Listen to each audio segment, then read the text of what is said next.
posibilidad ng tagumpay o kabiguan, ng ligaya o lungkot. Kaya marapat lamang natanggapin si Jesus bilang tagapagligtas at Panginoon. At matapos yun ay panariwain ang katapatan at paglapit sa Kanya bawat araw o day by day. Ang day by day ay naglalayong umalalay sa pang-araw-araw na pamumuhay. Narito po si Kuya Ed Lapis sa mensaheng pinamagatang Of Leprosies and Cures.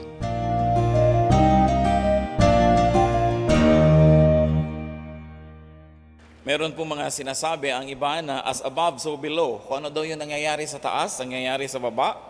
As inside, so outside. Kaya pag masaya ang isang tao, nakikita mo rin sa mukha. At kung malungkot, kita mo pa rin. Kung ano yung nasa kalooban, lumalabas. As it happens in the spiritual world, so it does happen in the physical world. Ang ating pong pag-aaral ngayon, pinamagatan natin of leprosies and cures. Tungkol sa mga ketong at mga pagpapagaling dito. Ama naming Diyos, salamat po sa buhay na patuloy niyong pinatatamasa sa amin. Salamat po sa kabutihan ninyo na aming laging nadarama. Salamat sa tagumpay niyo na kami narito ngayon upang kayo purihan, upang handugan, at upang kami na may tumanggap ng iyong mga pagpapala. Nawa sa sandaling ito ay payapain niyo po aming loob. Turuan niyo po kami na magtuon ng pansin sa inyo lamang, at kayo po ang mangusap. Use your servant only as your instrument, but be the speaker, O God. And we pray that your glory may be revealed to us, and that your blessings may be received by us. Ilalayo niyo kami, Panginoon, sa gawa ng masasamang tao at masasamang espiritu. Patawarin niyo po kami sa aming mga kasalanan. Buuin niyo, Panginoon, ang aming mga kakulangan. At nawa, bigyan niyo kami ng kakayahan na makita ang inyong mukha, madinig ang inyong tinig, maunawa ang iyong salita. Walk in our midst, dispense blessings, O God. Lift up only your name. We praise you, we thank you, and we honor you. In the name of Jesus our Lord. Amen. Of leprosies and cures. Ang atin pong babasahin galing sa Old Testament, 1 Kings chapter 5, verses 1 and so on. But for now, we'll read verse 1. It's about Naaman. Naaman was commander of the army of the king of Aram. He was a great man in the sight of his master and highly regarded, because through him the Lord had given victory to Aram. He was a valiant soldier, but he had leprosy. So, ipinakilala po agad ang pangunahing tauhan ng ating pag-aaralang kasaysayan. Si Naaman, isang pinuno ng mga hukbo ng hari ng Aram. Of course, Aram was another kingdom at yun ang usong kingdom nung panahon na ito. Sila yung makapangyarihan, sila yung nakapamamayani sa ibang mga kaharian, and this was outside Israel. So Naaman was commander of the army, and he was great in the eyes of his master, and also in the eyes of his followers. So mas mataas sa kanya, mas mababa, siya ay pinahahalagahan, hinahangaan at kinikilalang isang dakilang mandirigma at pinuno ng mga hukbo. He was victorious, valiant, kaya wala na siguro siyang dapat hanapin pa liban sa isang karamdaman na hindi naman niya dapat sana buong buhay na tamasahin. Sa isa pong tao na ganito ang kalagayan sa buhay, na siya ay commander ng isang arming matagumpay ng isang kaharian na namamayani sa kanilang panahon, napakaraming mga tagumpay, kayamanan at karangalan. What is the spiritual danger? The spiritual danger if these conditions could bring is of course pride. Isang napakalaking tukso na maging mayabang, palalo at mapagmataas kung ganito ang kalagayan. Sana ay lahat ay nasa kanya na, but Naaman had a great setback. He had leprosy. Sa kabila ng lahat, siya ay mayroong ketong. Sakit na kinikilala nung araw na incurable, masyadong stigmatized, masyadong negative ang mga connotations nito, at iniisip na hindi ka lang physically unclean but also spiritually unclean when you have this kind of disease. Naturally, if not only for his high position in society, he would have been considered an outcast. 2 Kings 5:2-3 sa pagpapatuloy na ating pagbabasa. Now bands from Aram had gone out and had taken captive a young girl from Israel, and she served Naaman's wife. She said to her, "Mistress, if only my master would see the prophet who is in Samaria, he would cure him of his leprosy." So ito pong mga hukbo sa pangunguna nitong si Naaman ay maraming nagagaping mga bayan-bayan at kaugalian na nila noon na manghuli ng mga tao at gagawin nila mga alipin. At isang dalagitang babae ang nakuha mula sa Israel. At ito ay nakarating sa bahay ni Naaman, naging katulong ng kanyang asawa.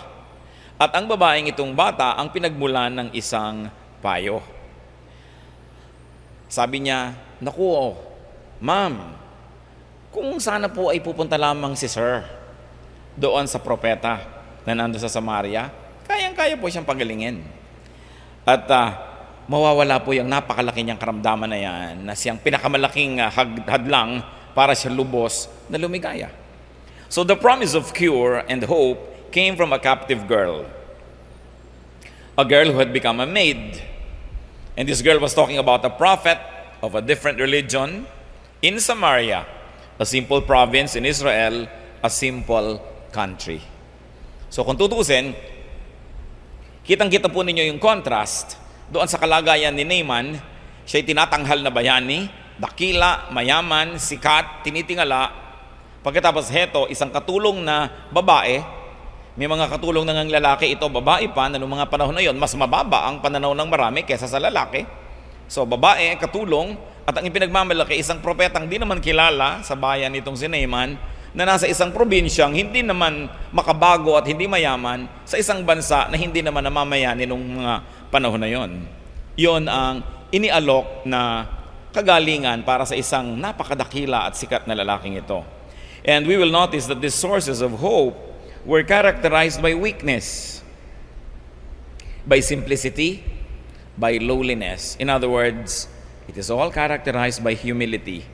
Kung anong itinataas-taas ang kalagayan nitong si Naaman, siya namang ibinabababa ng kalagayan nung iniaalok na kagamutan. 1 Kings 5:4-6. Naaman went to his master, the king, and told him what the girl from Israel had said. "By all means, go," the king of Aram replied. "I will send a letter to the king of Israel." So Naaman left, taking with him 10 talents of silver, 6,000 shekels of gold, and 10 sets of clothing. The letter that he took to the king of Israel read, "With this letter I am sending my servant Naaman to you, so that you may cure him of his leprosy." Natural, dahil isang napakahalagang tao ng gobyerno itong si Naaman, kinailangan niya magpaalam sa hari mismo. Diretso siya nagre-report sa hari because he was commander of the army.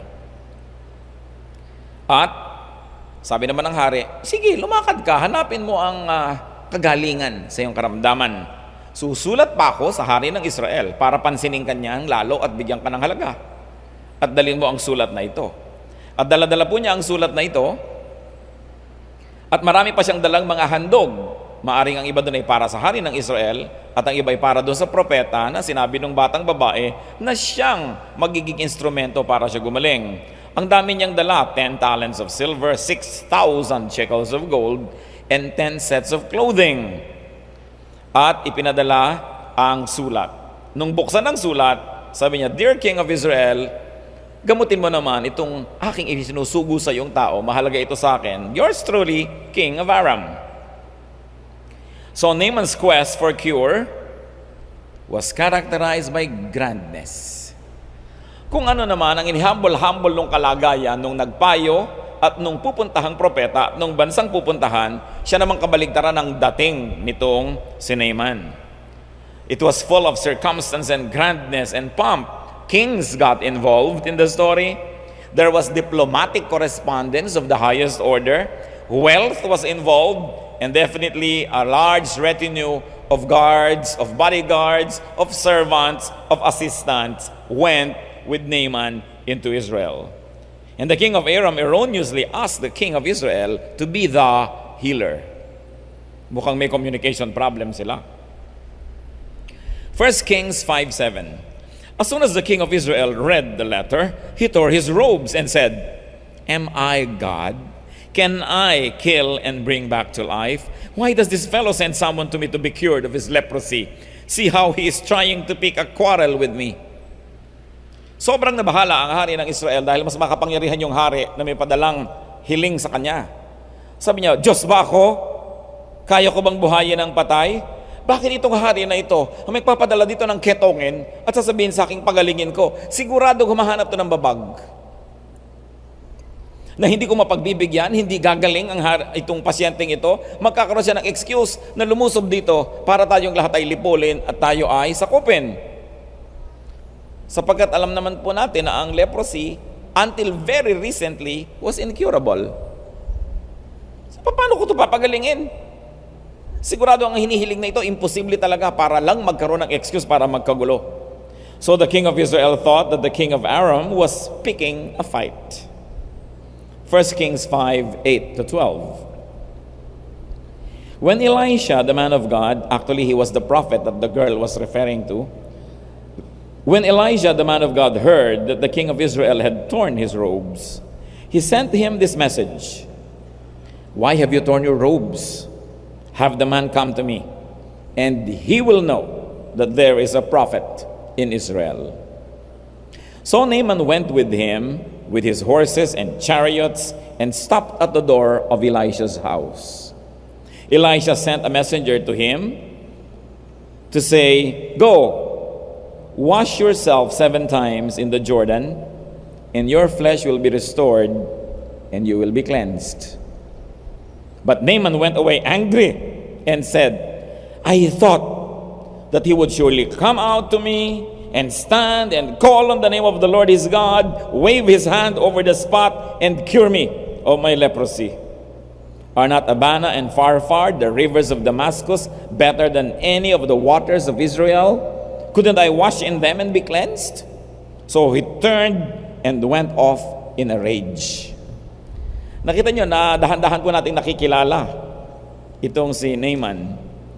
So nabalitaan ng propeta na ang hari ay nagluksa at nalungkot at sinira ang kanyang damit bilang pahayag ng ganung uri ng pagkabahala. Sabi niya, ayaw naman niya makipaggera with Aram. Hindi siya handa. Sabi niya, bakit mo naman pinilas-pilas ang damit mo? Para yun lang. Ipadala mo sa akin nang malaman nila na may propeta dito sa ating bayan. At kung paano man ang nangyari, naipaalam dito kay Naaman na sige daw, sabi ng propeta, pumunta ka sa kanya. Hindi naman yung hari ang magpapagaling sa iyo eh. So, pumunta. Pagkatin pong inimagine yung pagdating niya, talagang kutak-kutak na kabayuhan, mga chariot, mga bantay, mga bodyguard niya, ang mga kayamanang dala-dala, pagkarami-raming nagkagulo, umalimbukay ang alikabok sa tapat ng bahay nitong si Naaman, nitong si Elisha, sa dami ng dumating. Elisha stayed inside. So ano-ano po ang mga nangyari dito? Unang-una, Elisha advised the king of Israel to send Naaman to him. Padala mo dito. Then Naaman approached the prophet with pomp and circumstance, horses and chariots. But Elisha, the prophet, the man of God, was unimpressed. Hindi siya na-impress. Elisha did not see Naaman personally. Hindi siya tumayo, hindi siya lumabas sa kanyang pinto. Nagpadala siya ng isang katulong na lalaki, lumabas ka. Sabihin mo, ito ang hatol. Elisha prescribed 7 dips in the Jordan. Hindi naman sanay itong si Naaman na hindi siya hinaharap. Yung hari nga ng Israel, hinarap siya eh. Ito pang propeta lang, pinalabas lang katulong, sabihin mo, maglublob siya doon sa Jordan River 7 beses kamo. So sabi ng katulong, ikaw bang propeta? Sabi siguro nitong si Naaman, hindi po, ako po yung assistant. Nasaan ang propeta? Nasa loob po. Etong bilin sa inyo, pumunta daw kayo doon sa ilog ng Jordan at 7 beses kayo maglubog doon at gagaling kayo. So Naaman was angered by the uneventful reception. Hindi man lang nagulo ang buhok nitong propetang ito, dumating siya ng karami-raming kasama at napakarami pa naman regalo. He apparently was angered by the seeming snobbery. Hindi siya pinahalagahan. He was disappointed that there was no grand gestures of welcome nor treatment. Ano nga po bang inaasahan niya? Sabi niya, pambihira. Inaasahan ko, tatayo siya agad at dumating ako. At pagkatapos pupunta siya doon sa labas, tatawagin niya ang pangalan ng kanyang Diyos, iwawagayway niya ang kanyang kamay, at gagaling ako agad. Yun ang inaasahan niya. A royal treatment. Tapos, paliliguin lang ako dyan sa Jordan River. Sa atin po siguro mga mananampalataya, big deal ang Jordan River. Kasi doon nagbaptize si John, doon binaptize ang Panginoong Jesus, laging nasa Biblia. Pero kung tutuusin, ang Jordan River po mga kapatid ay para lang isang sapa compared to our rivers. Ni hindi naman mabuhangin ang pangpang niyan, putik-putik. Para lang paliguan niya ng kalabaw. Hindi siya malaking ilog, baka mula lang sa akin dito hanggang doon sa electric fan na yun, ganun lang sa ilang area. Malapad na yung makarating doon sa may mga pulang silya na yun. Maliit na kanal. Pag lumusong ka, magkakaputik-putik kasi hindi naman mabuhangin.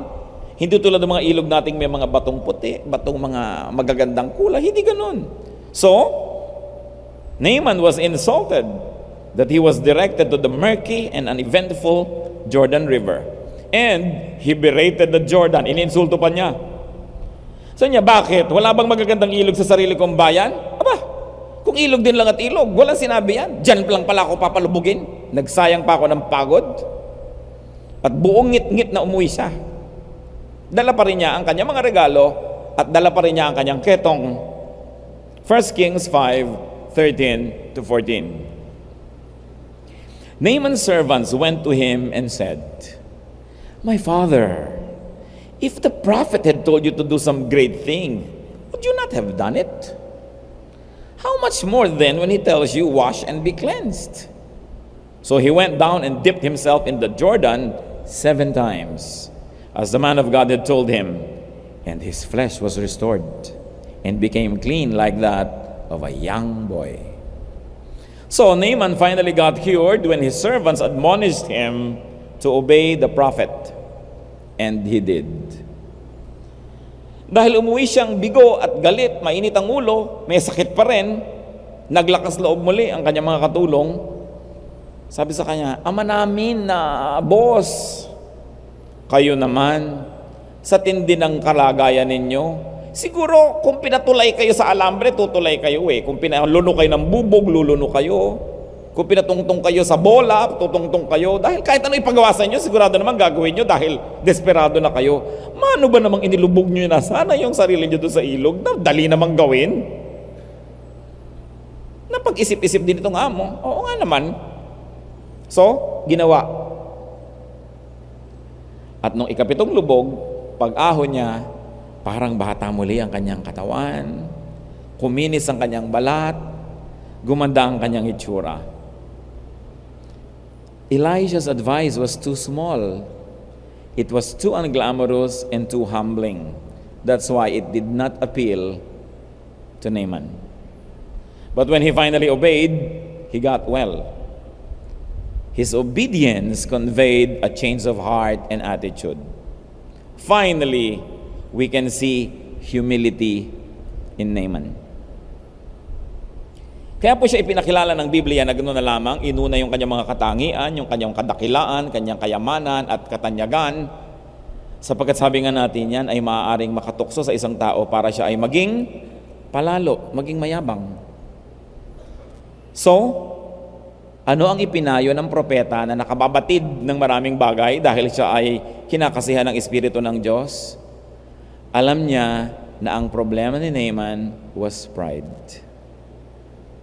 And because he was sick inside, this sickness manifested outside. As inside, so outside. As above, so below.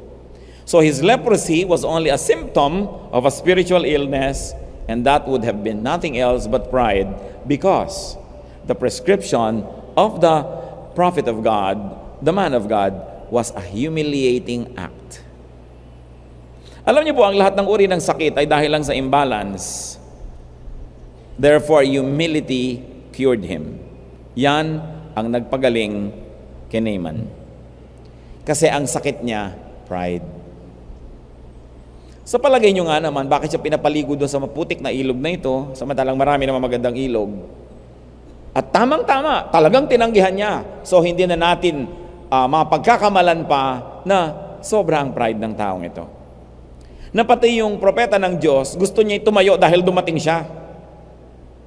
Because he represents the king of Aram. But this prophet represented the king of heaven. So bakit ka hahanap na ikaw ay saludarin pa at magpakumbaba sa iyong harapan? Eh di kung nagpakumbaba, lalo na naman siya nagkaroon dahilan para magyabang pa. Sasabihin niya, aba, pati ang mga propeta ng Israel, yumuyok ko sa akin. Hindi naman po mahirap siguro sa propeta na magpakumbaba, maging hospitable, lumabas, kilalanin yung bisita at bigyan ng halaga. Pero yun na nga ang mali sa taong ito, sumobra na ang pagpapahalaga sa sarili. Kumbaga napuno na ang salop, kailangan kalusin. Because all forms of illnesses are actually just forms of imbalances.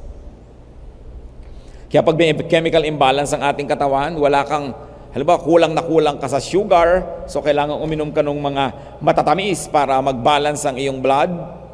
O kaya sobra ka ng sugar, kaya magja-dieta ka, iinom ka ng pagtanggal niyan para mag-balance. Kung ang dami-dami mo halimbawang mga cholesterol sa iyong dugo, kailangan mag-dieta ka at uminom ka ng pampaalis yan para mag-balance. So paano natin malalaman kung anong sakit ni Naaman? Ang hinatol a humbling activity, therefore ang kanyang kamalian ay pride. At nung yun ay tinanggap na niya at nagpakumbaba na ang kanyang kamahalan na lumubog dito sa ilog, ibig sabihin nagkaroon na siya ng pagbabagong loob. Dahil nagbago na yung loob, magbabago na yung labas. Wala namang magical quality, siyempre yung river. Ano ba yung tubig? H2O. But it only became a symbol of the humiliating advice that the prophet gave to him. And because he was willing to be humiliated and to be humble, therefore, now he has balance, therefore, he got cured. Ano pong ginawa niya pagkatapos? 1 Kings 5:15-17. Then Naaman and all his attendants went back to the man of God. He stood before him, nabaligtad na. Hindi pa rin siguro tumayo ang propeta at marapat naman. But Naaman remained standing before the man of God. So he stood before him and said, Now I know that there is no God in all the world except in Israel. Please accept now a gift from your servant.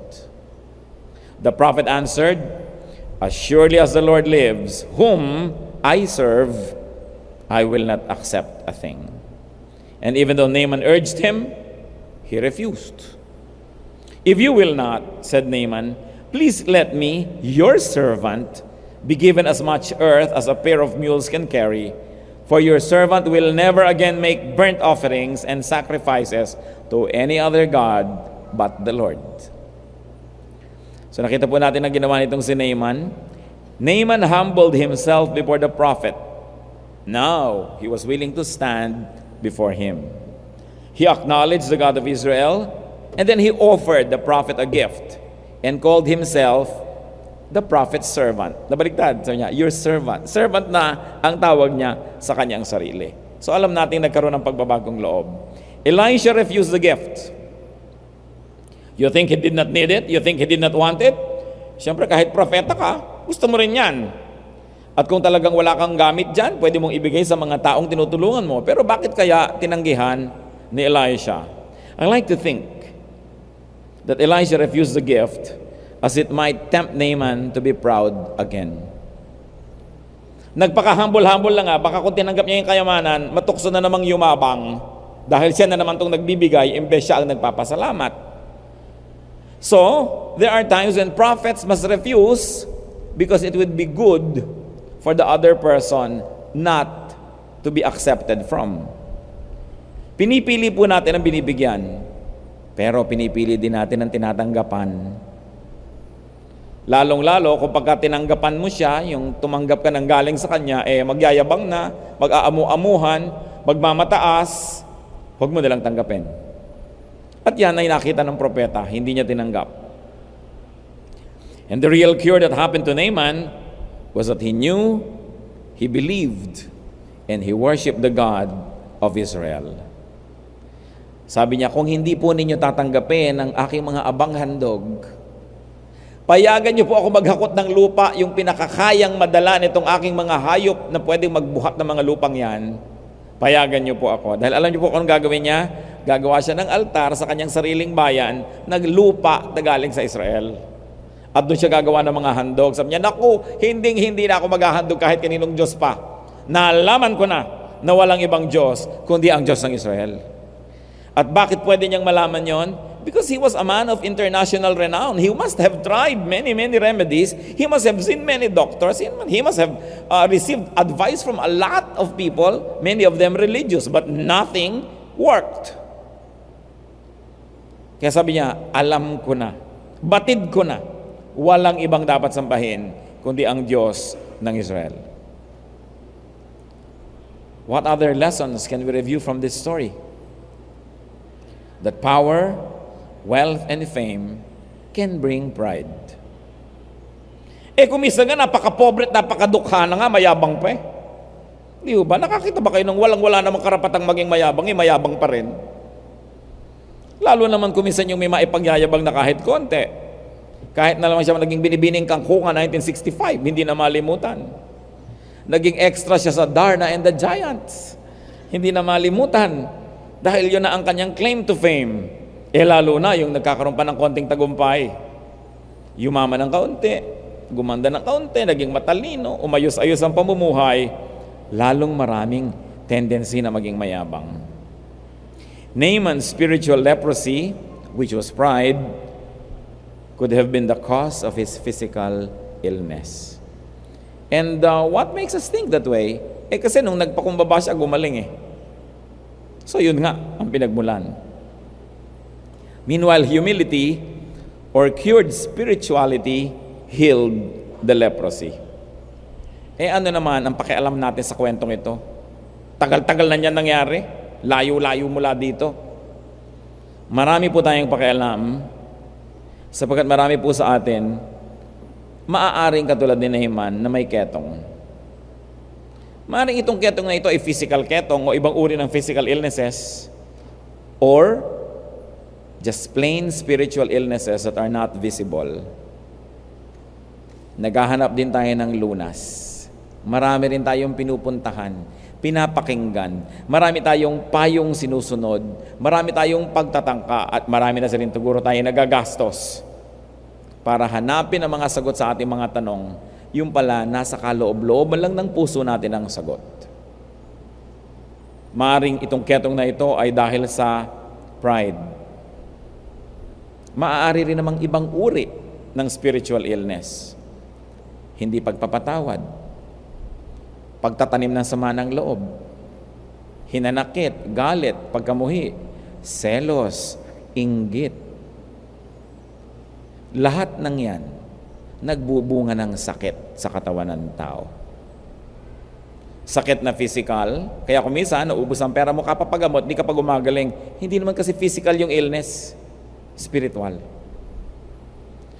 Kung minsan naman, hindi nagkakaroon na ng pagkakataong maging physical ang sakit na ito. Nagiging sakit ng utak, sakit ng emosyon.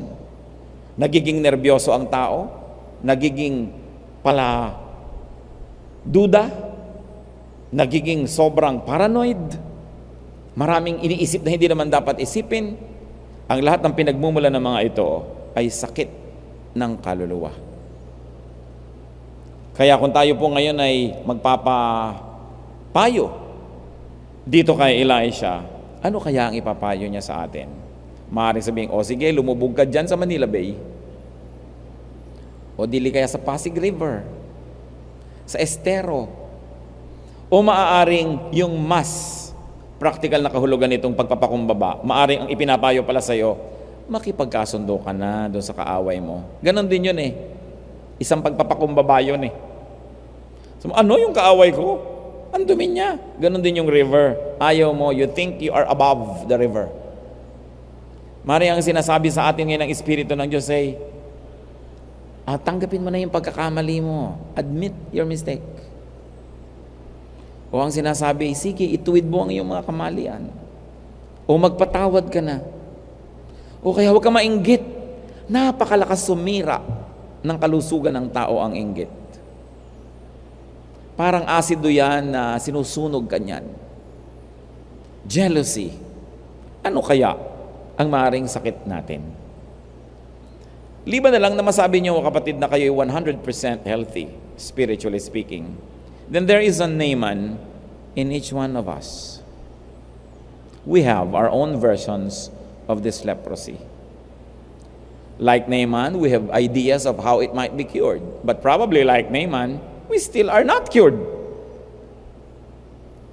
So it's time to give space to the Spirit of God to review our situation and to give us what it takes to be cured. Huwag po natin kalimutan, ang nagpayo kay Naaman, isang malaking tao, physically siguro at culturally, economically, socially, ang nagpayo ay isang maliit na tao. Maring talagang physically maliit na babae.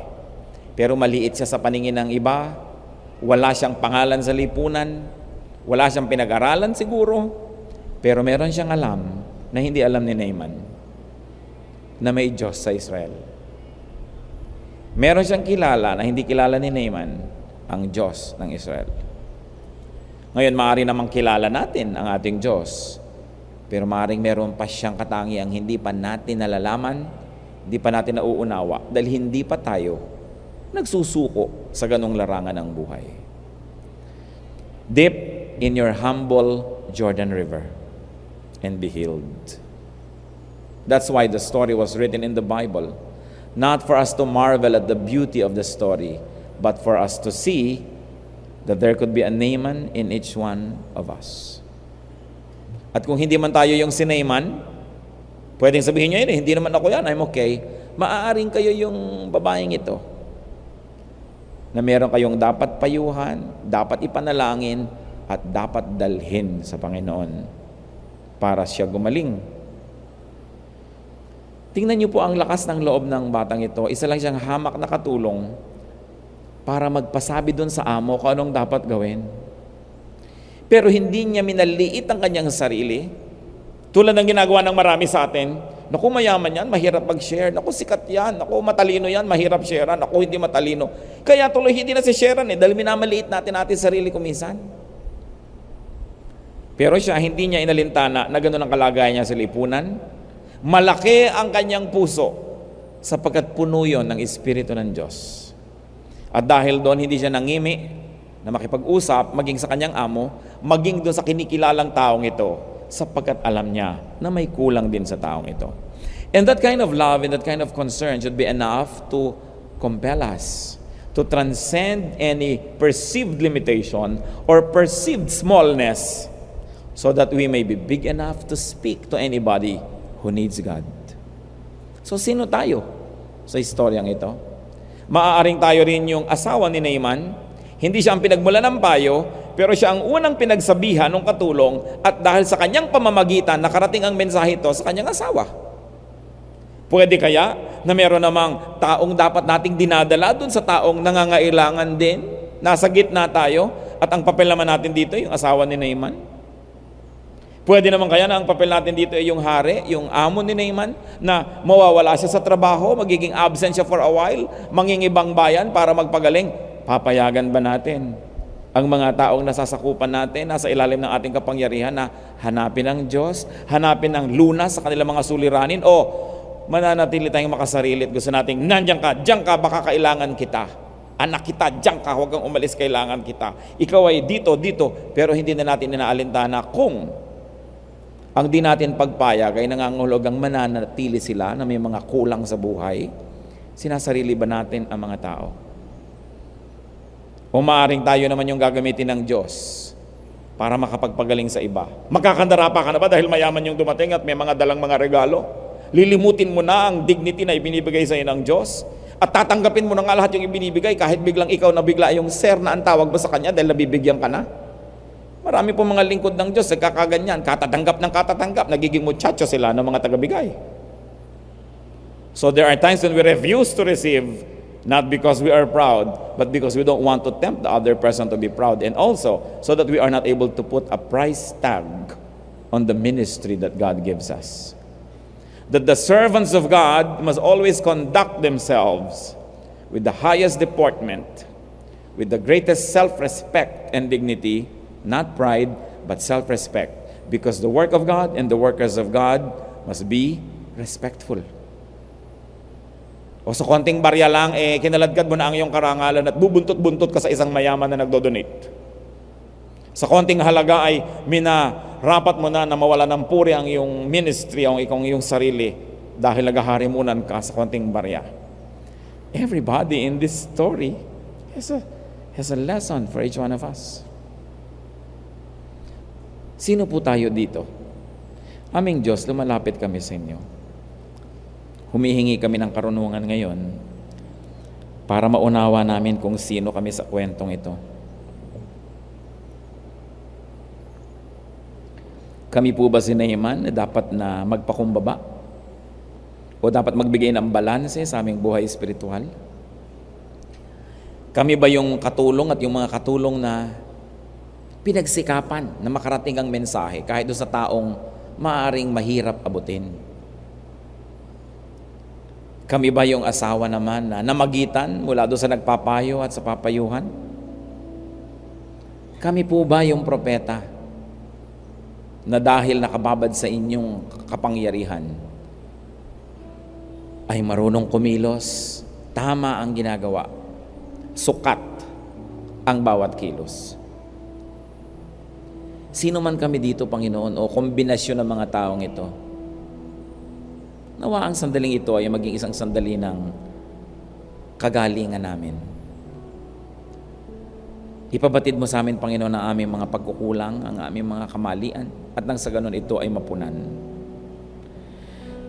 Ipakilala mo sa amin din ang aming mga pagmamalabis, ang aming mga pagsobra, at nang maitama nyo kami. Pakita nyo sa amin, Panginoon, kung minamaliit namin ang sarili o minamalaki na parehong hindi naman dapat. Humahad lang ba kami sa ikabubuti ng iba o nagpaparaya kami tumutulong pa nga? Mangusap po kayo sa amin, O Diyos. Give us balance. Habang lahat ay nakayuko at nakapikit sa presensya ng Panginoon, nais kong manalangin para sa mga taong magsasabing gusto nilang maipanalangin. Kung kinausap kayo ng Panginoon sa mensahe at ipinakita sa inyo na mayroong imbalance that must be balanced, at nais yung sundin ang payo ng Panginoon na magkaroon ng balanse ang ating buhay, mga sobrang dapat tanggalin, mga kulang na dapat ilagay. Kung ganito ang pagsusuri nyo sa inyong sarili at nais yung humingi ng tulong sa Panginoong magawa ito, I'd like you to stand where you are because we're going to pray. The Lord is in our midst, ready to dispense blessing. Praise God.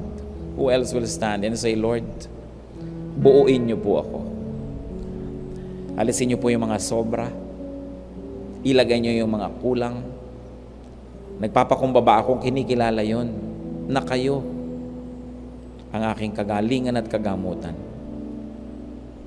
Masdan niyo po, Panginoon, itong mga tumitindig sa iyong harapan. Kinikilala na maaaring may kulang o sobra. Kayo lang ang nakababatid. Hipuin po ninyo na inyong mapagpalang kamay ang puso ng bawat isa ngayon ay nagpapakopkop sa inyo, O Diyos. Ipakita nyo sa amin ng buong linaw ang aming mga kalabisan, pati ang aming mga kakulangan, at sa inyo namin ito ilapit. Ituro namin sa aming sarili sa tulong nyo, Diyos, kung anong pagpapakumbaba ang marapat namin gawin, kung anong mga ilog Jordan ang dapat naming lusungin, sapagkat ito ang marapat. Ituro mo sa amin, Panginoon. Kayo ang marunong. Kayo ang umiibig sa amin, kayo ang makapangyarihan. Mga kapatid, sa inyong pagtindig, sa inilalapit nyo sa Panginoon, tanggapin nyo nawa sa biyaya ng Panginoong Diyos ang hinihiling nyong kaliwanagan. Tanggapin nyo nawa ang pagbabawas ng mga sobra at ang pagpupuno sa mga kulang. Nawa ang magandang kalooban ng Diyos ay sumainyo. At kung anuman ang mga karamdaman nating physical o spiritual na nagmumula sa mga karamdamang spiritual, ibunyag nawa ng Panginoon kung di pa ninyo alam kung ano ito at bunutin ang mga ugat nito sa inyong buhay. At kung alam na natin, gawin ang marapat. Sundin ang tinig ng Panginoon. Salamat po, Ama, sa pagdinig niyo sa dalangin ito. Nananalig kami na narito kayo. Walang dudang nadarama namin ay iyong presensya, Panginoon. Pagalingin niyo ang mga anak niyong ito. Physically, emotionally, spiritually. At nawa, Panginoon, yung magandang kalooban niyo sa bawat isa, mangyari. Mawala ang aming mga leprosies. Mawala ang aming mga ugaling hindi maganda.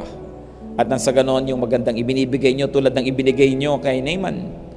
Tagumpay, karangalan, kung ano man ang magagandang ibinibigay nyo sa amin, ma-enjoy namin to the fullest.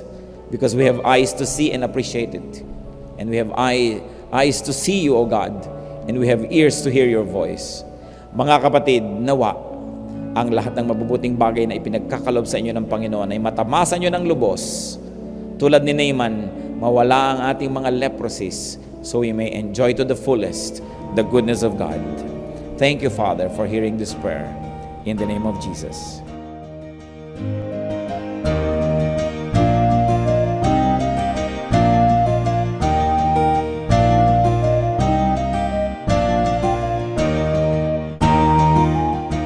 Ang katatapos pong mensahe ni Kuya Ed Lapiz ay pinamagatang Of Leprosies and Cures.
Maraming kayamanan ang ating bayan, maraming hiyas ang ating lahi na dapat makilala at pahalagahan. Kadalasan meron po tayong parang mababang pagtingin sa ating sarili, sa ating mga ninuno, sa ating mga katutubo, at ito marahil ay dahil lamang sa kulang tayo sa impormasyon o kaalaman, kulang tayo sa pagkilala, kaya hindi natin nakasanayan at kung minsan hindi tayo nagagandahan. Maraming kayamanan ang lahing Pilipino. Dapat na makilala, dapat itanyag, at dapat lang na magamit sa pagsamba sa ating Panginoon tulad din ng lahat ng mga larangan ng mga artes ng ating bayan. Isa na dito na kayamanan ng bayan ang ulalim. Ang ulalim ay isang epikong paawit ng mga Kalinga. Anang kanodul lalame susu tanang tatong si anang mga nakuha nakampot ko. Ang ulalim ay isang mahabang awit o epiko na nagsasalaysay ng mga pakikipagsapalaran ni Banna, ang bayani ng epiko, at ang kanyang panliligaw kay Laggunawa. Ito ay maririnig sa gabi, sa mga masasayang pagtitipon tulad ng budong o kaya sa mga tahanan bilang pang-aliw at pagkwento sa mga bata ng kasaysayan ng lahi. Nan isumin ginaka awat kad nang ngayon nyo kanda. Ang ulalim ay binubuo ng mararaming kabanata na naglalahad ng katapangan, katalinuhan, kagitingan at kakisigan ng bayani. Ang ulalim ay tulad lamang ng maraming mga epiko ng Pilipinas. Ilan na dito ang Biyag ni Lamang, Darangin, Ambahan, at marami pang iba. Anang kanod itong alipos, kulit tong nyat pwedong isu. At ang ulalim ay inaawit. Ang awit ay isang paraan ng pagkanta.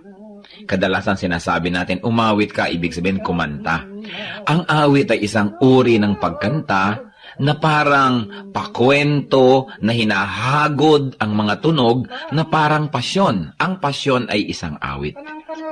At ito isang napakatandang uri ng musika sa Pilipinas.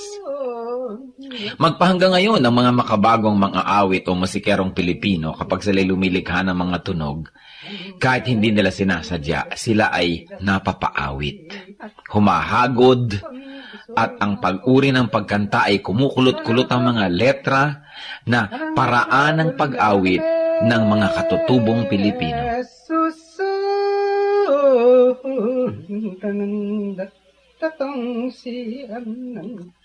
Kilalanin po natin ang mga awit, ang mga epiko ng ating bayan. Hindi tayo salat sa mayamang kultura. Kulang lang tayo sa pag-aaral at kulang lang tayo sa pagkilala. Kung mahal natin ang Diyos ay dapat mahalin ang bayan na ibinigay sa atin. At ang bayang yan ay ang Pilipinas at ang kulturo ng Pilipinas ay dapat kilalanin, itanyag, mahalin, gamitin sa pagsamba. Ulalim, epiko, hiyas ng lahi, kayamanan ng bayan. Isumin ginaka awat kad nang ngayon nyo kanda.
ako'y kapayapaan sa gitna man ng kapighatian. Pagkat siya ang kasama, ako'y di mangangamba. Purihin ka, O Diyos, kataas-taasan. Purihin ka, Jesus, magpakailanman. Siya ang Alpha at Omega, makapangyarihan. Diyos na di buhay, ang Diyos na di buhay, ang Diyos natin ay buhay, magpakailanman.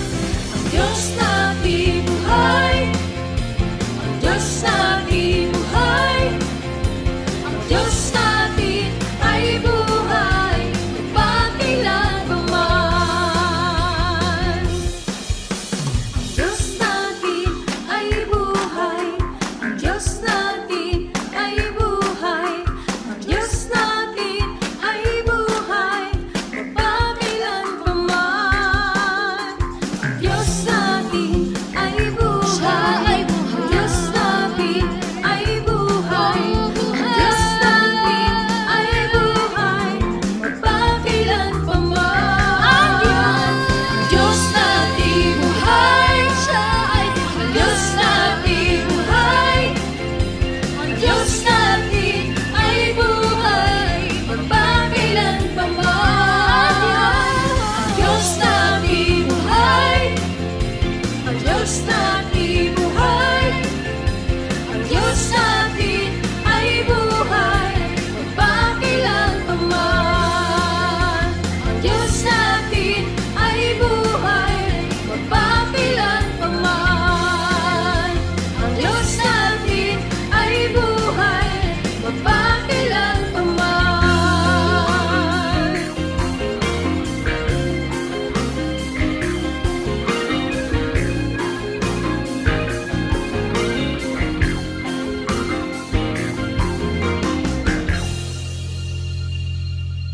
Sa inyo po, Panginoon, lapat itong aking loob na sumilong at pasakop, makisuno at sumukob. Sa tuwing kayo'y lalapitan ay lagi nang gumagabay, taus-pusong lumilingap sa bawat pusong sugatan. Kabutihan niyong matapat, bukas palad kong magbigay, kahit ang tulad kong abay, walang patagong anuman.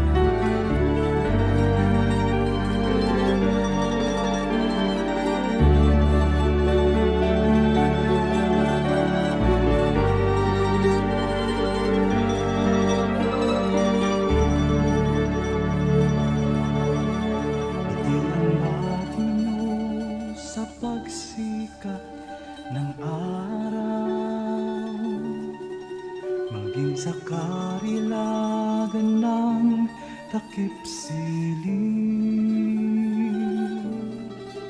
at sa kandili nyo ako'y hindi maliligaw.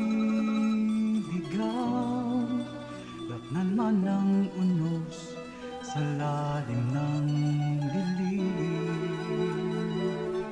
Kung sisikapin kong bilangin ang mga bituin, isa-isahin ko man bato sa buhangin, walang makahigit sa lawak ng iyong pagtingin, sa kalinga niyo pagmamahal sa akin. Alleluia, Alleluia, Alleluia, Alleluia, Alleluia.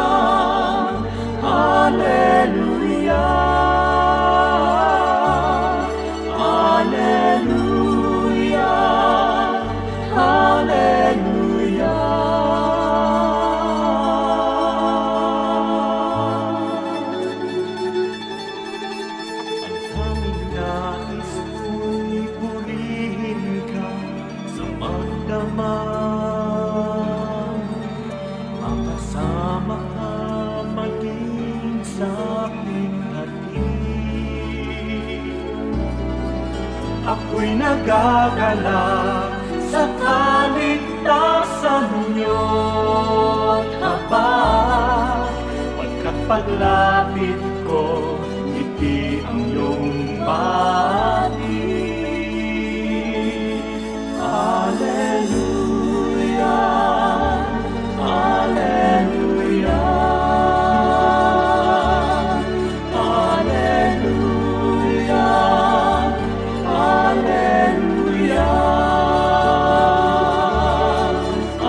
Hallelujah, Hallelujah,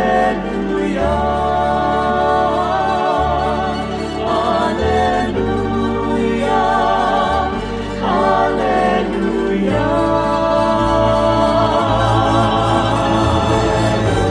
ngiti ang iyong bahati sa bawat sandali. Kayo'y hindi nagsasawa.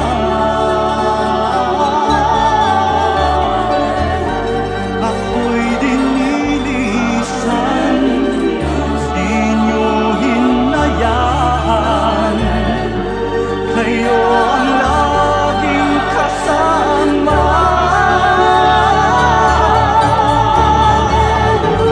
Ngiti ang iyong bati sa bawat sandali.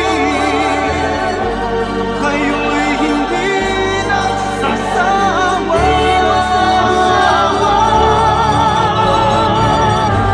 Ako'y dinilisan, di niyo hinayaan. Kayo ang laging kasama. Hallelujah, Hallelujah,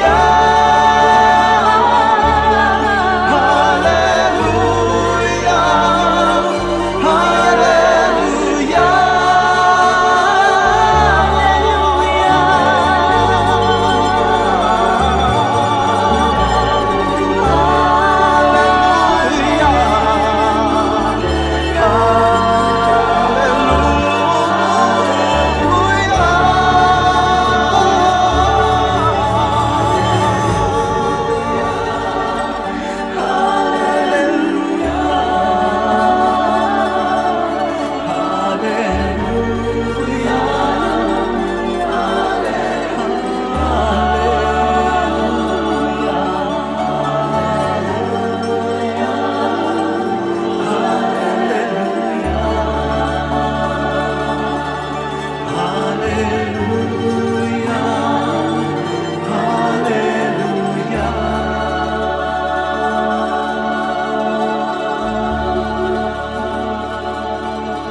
Oras na po para pansamantalang magpaalam ang programang Day by Day.